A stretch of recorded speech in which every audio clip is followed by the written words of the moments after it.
Olá! Nesse vídeo vamos apresentar o projeto integrador do quarto semestre de Ciência de Dados. E qual é o time que é composto?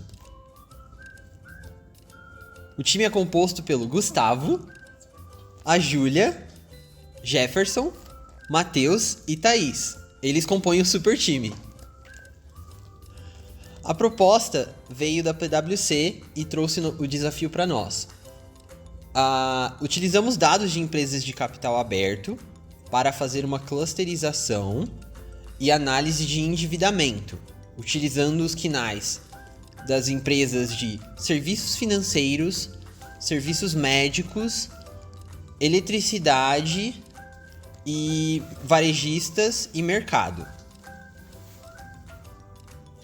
Mas e agora? Como é que eu faço isso?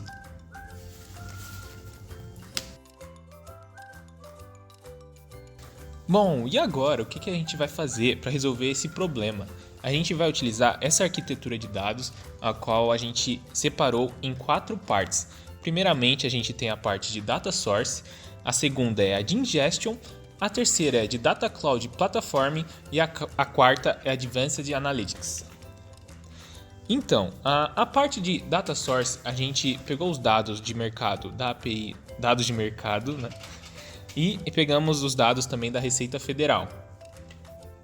Para a parte de ingestão, a gente acabou utilizando o Python, por ser a ferramenta mais conhecida, né, para a área de dados, e é muito mais fácil de utilizar e é muito conhecida no mercado. Na parte de Data Cloud Platform, a gente utilizou a AWS e o serviço da S3. Em seguida, a gente acabou utilizando o dbt e o Snowflake. Algo que vale ressaltar é que o Snowflake é o nosso Data Lakehouse e o dbt a gente utilizou para fazer as transformações dos dados. E na parte de Advanced Analytics, a gente utilizou o Power BI e o Python para fazer todas as nossas análises para demonstrar os nossos resultados para a PwC. Mas e agora? Como que a gente resolve esse problema da clusterização? Para realizar a clusterização, vamos utilizar o algoritmo de K-means. E o que é o K-means? K-means é um algoritmo de clusterização ou de agrupamento, e ele está disponível na biblioteca scikit-learn. Ele é um algoritmo de aprendizado não supervisionado, ou seja, ele não precisa de inputs de confirmação externos, e ele avalia e clusteriza os dados de acordo com suas características, por exemplo, loja, centro logístico, clientes, produtos ou serviços semelhantes, clientes, características semelhantes, etc. Agora vamos ver na prática como se realizamos o desafio. Primeiro a gente tem duas data sources, que é a API e os dados da Receita Federal. A gente fez a injeção desses dados via script Python, no qual joga os nossos dados para um bucket S3, onde o nosso Data Lakehouse, Snowflake, vai consumir esses dados para a gente realizar as transformações desses dados utilizando a ferramenta dbt. Após os dados transformados todos dentro do Data Lakehouse, vamos utilizar o Python e o Power BI para realizar nossas análises e clusterização. O processo de clusterização teve os seguintes passos. O primeiro passo foi realizar uma conexão do Python com o Snowflake para a criação do nosso data frame. E como a gente realizou a criação desse data frame? Utilizando a biblioteca de conexão com o Snowflake, a gente faz requisição dos dados do Snowflake e traz para a memória do nosso computador para a gente realizar algumas operações com esses dados. As operações que realizamos nos nossos dados chama-se Feature Engineering, que nada mais é do que o pré-processamento dos dados com o objetivo de extrair o maior potencial de dados.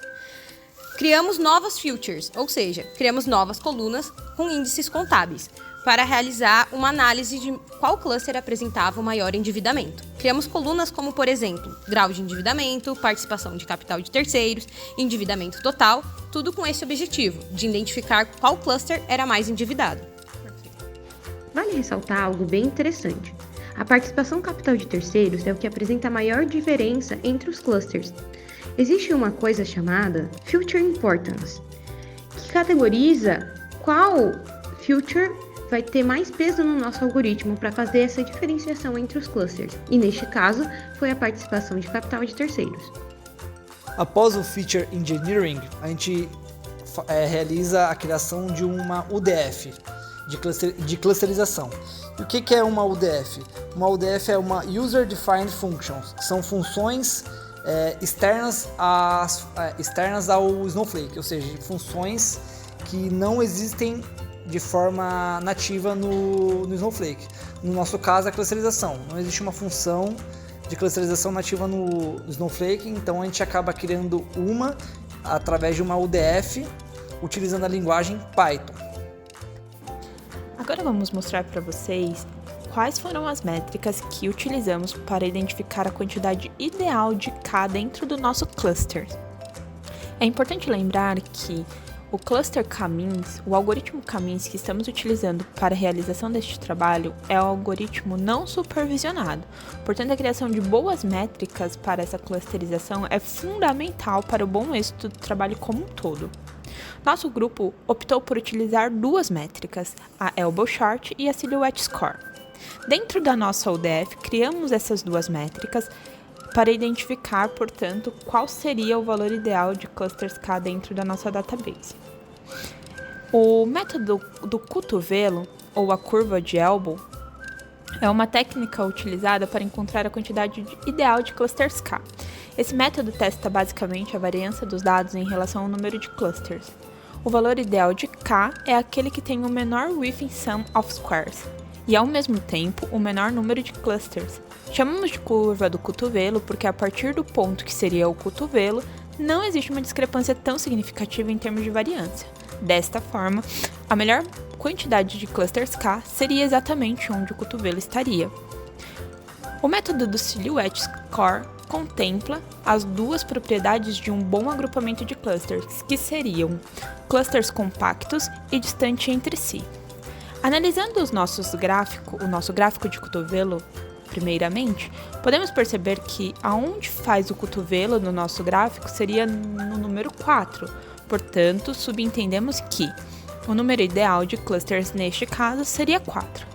Para ter certeza desses valores, então, utilizando o método da Silhouette Score, verificamos que o número 4 de clusters dentro da Silhouette também é um bom número, apresentando um índice de 65% próximo ao nosso centroide.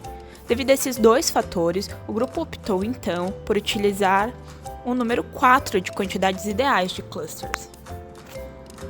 Agora vamos apresentar os nossos resultados. O Cluster 0 apresenta as empresas de serviço financeiro, atenção à saúde, energia e comércio.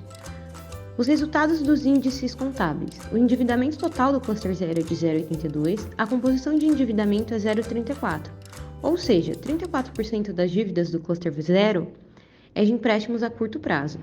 A participação de capital de terceiros é 0,87 e a liquidez é 0,81. O Cluster 0 não é um cluster que apresenta muitas dívidas, e todas as dívidas são capazes de serem pagas.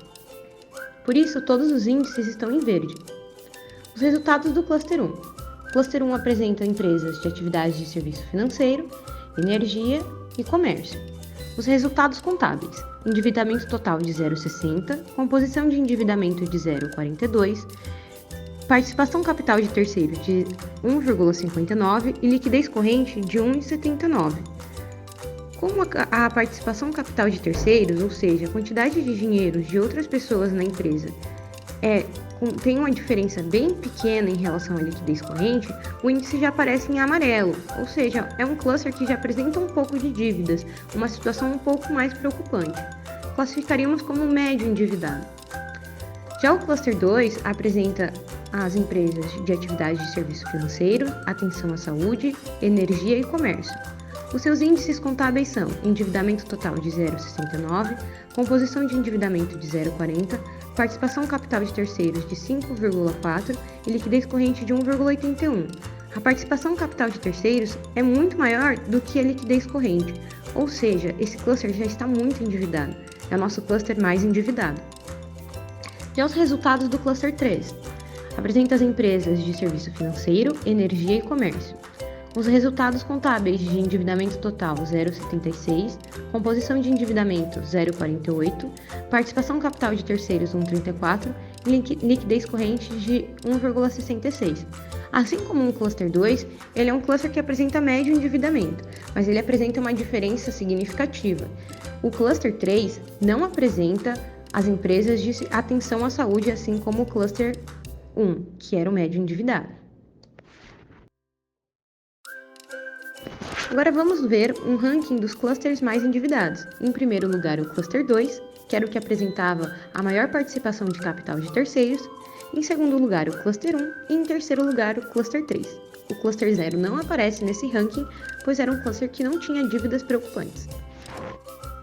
Na nossa análise final, a gente identificou o quê? Que analisar uma empresa somente pelos graus de endividamento e falar que só por conta disso a empresa está ruim não é correto, isso pode levar a uma análise enviesada. As empresas que identificamos dentro do cluster 2, o nosso mais endividado, como sendo as empresas com maiores empréstimos, não necessariamente possuíam resultados ruins. Essas empresas, na realidade, estavam investindo seus empréstimos em ativos imobilizados ou em estoques, gerando com isso lucro para as empresas na maior parte dos casos. Portanto, conectando o nosso desafio com a matéria de inteligência computacional, temos a ligação prática que é o Caminhos. Um exemplo de como a inteligência computacional é aplicada para automatizar a tarefa de agrupamento de dados não rotulados, permitindo uma compreensão mais profunda e eficiente de grandes conjuntos de dados, fazendo estes agrupamentos, identificando os padrões. E é isso, pessoal. Este é o nosso desafio. Espero que vocês tenham gostado. Podem curtir, compartilhar. Clica aí no se inscrever, aperta o sininho e acompanha a gente nas redes sociais.